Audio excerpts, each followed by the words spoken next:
the symbol of rebirth, right? Yeah, Down to the ashes, reborn from the new year, out with the old, in with the new, out with not making the playoffs, ends with hopefully making the playoffs after the Saints kept their hopes alive.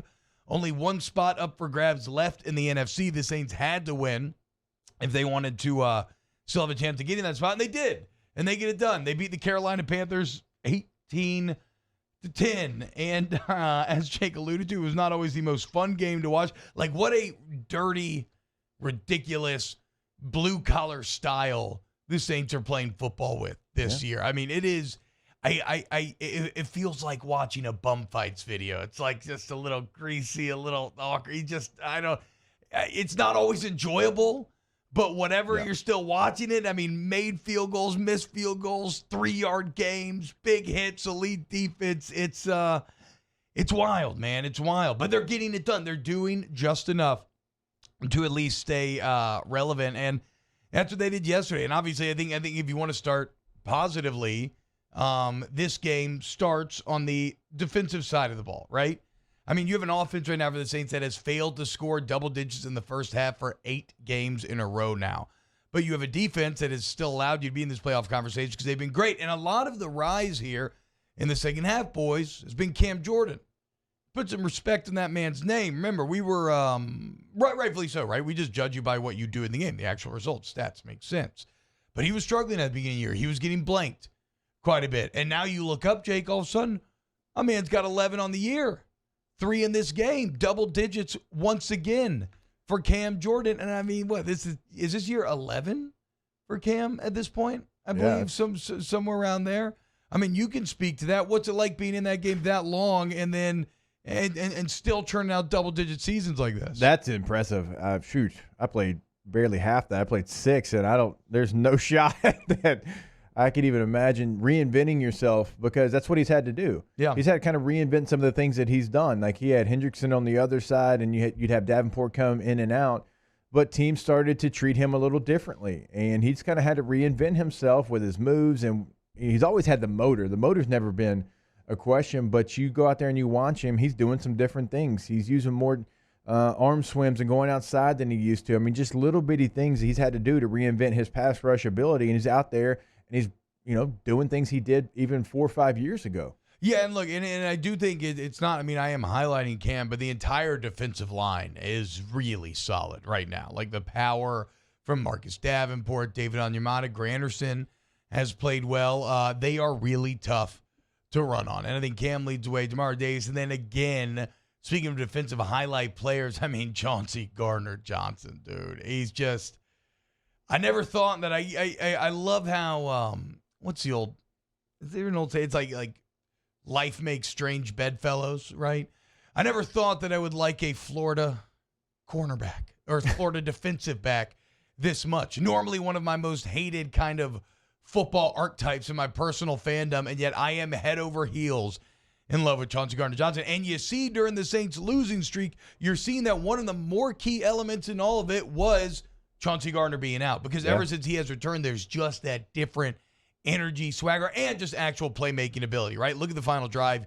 Panthers with a chance, if they drive and score there to potentially tie it, Gardner comes up with a big sack, and then he gets a pick to end it. I wish after he got the pick that whoever it was wouldn't have tried to pick him up immediately, because he was about to do his little signature sit down and cross the arms. But shout out Chauncey Gardner-Johnson, man. He just continues to get better and better and better, it feels like, every week, every year. Yeah, he brings the piss and vinegar to the defense. That's just what he does. I mean, he gets everybody to raise their level of play, raise their level of nastiness, and he's got a very unique talent to be able to get inside the offensive players' heads. I mean, every one that he plays, and there's something to that.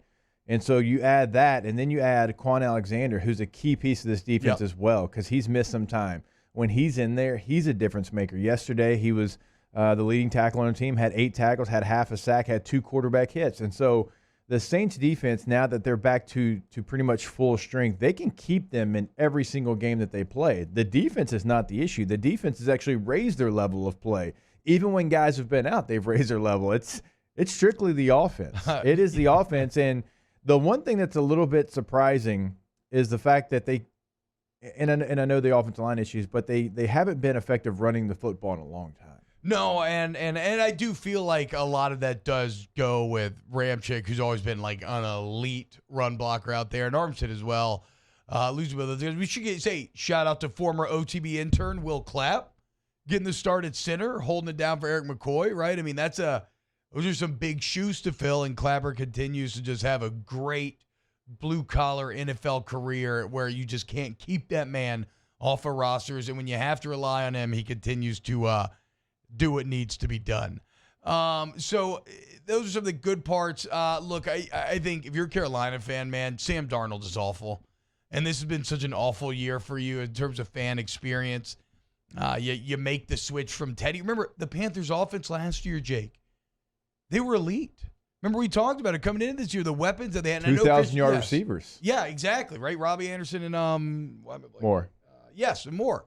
DJ Moore. And then I know that Christian McCaffrey is really what makes everything work, and he's been out, so I do understand that. But all the resources, I just can't get over the resources you gave up to go from Bridgewater to Darnold. Like, started out good. Is it maybe the worst move, like transaction or front office wise of the last year in the NFL? Like, it's obviously you can't really answer that question off the top of your head, but like nothing is jumping to mind immediately. So Sam Darnold's awful.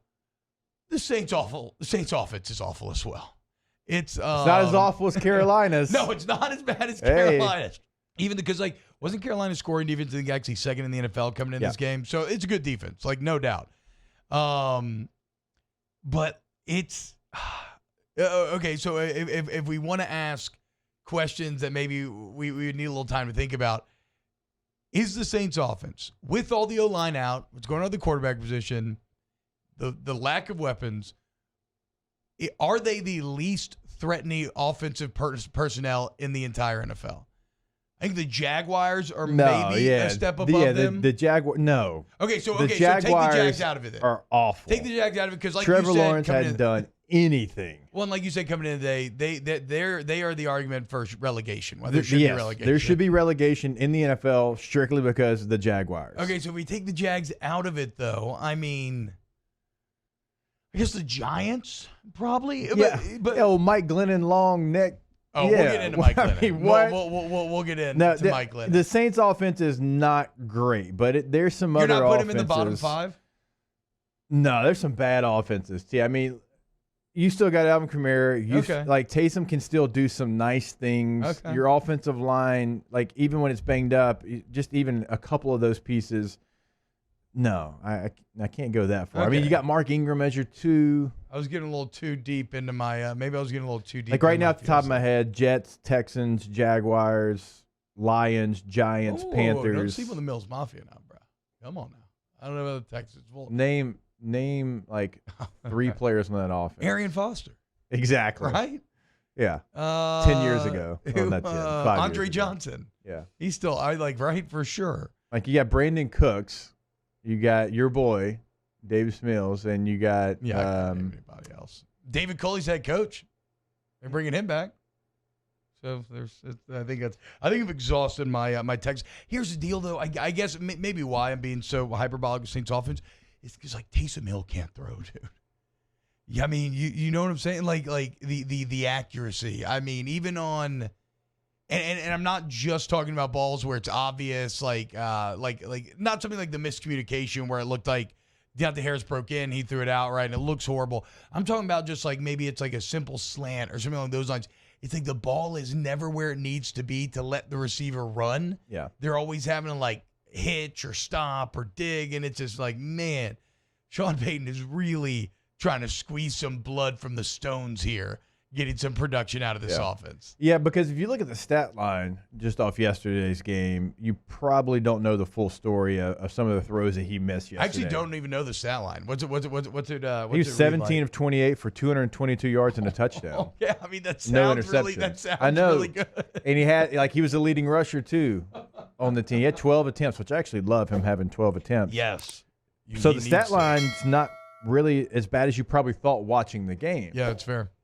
That's fair. But I understand what you're saying because there's like a slant that you might connect for 11 yards, but you're like, man, if he throws that where he's supposed to, that's like a 23-yard gain. Yeah. I think that's part of of the way we're watching Taysom right now. Look, the bottom line right now for the Saints, man, like, forget Super Bowl, forget all that crap. It's been a fun year. It's been a rough year at times, fun year at times. But the bottom line, that what could be better than going to Atlanta and beating the Falcons to end the year and then make the playoffs and just try to ruin somebody's good time? Whoever that is. I don't care who it is. Like Tampa Bay, that'd be awesome. Like whoever the case may be. We'll look at the playoff picture a bit later on. But like you still have some very tangible goals, some very fun moments that could be had left in this year, and it starts in Atlanta next week. And look, you talked about what that game was going to mean and what it was probably going to come down to. And obviously you need some help, but going on the road, playing the Falcons with a chance to make the postseason. Yeah. One spot left in the NFC. All right, coming up next, talk a little Denbrock, little LSU as well. As a roster came out, and the roster is like objectively hilarious in terms of what it has and what it doesn't have. So, do you like right here on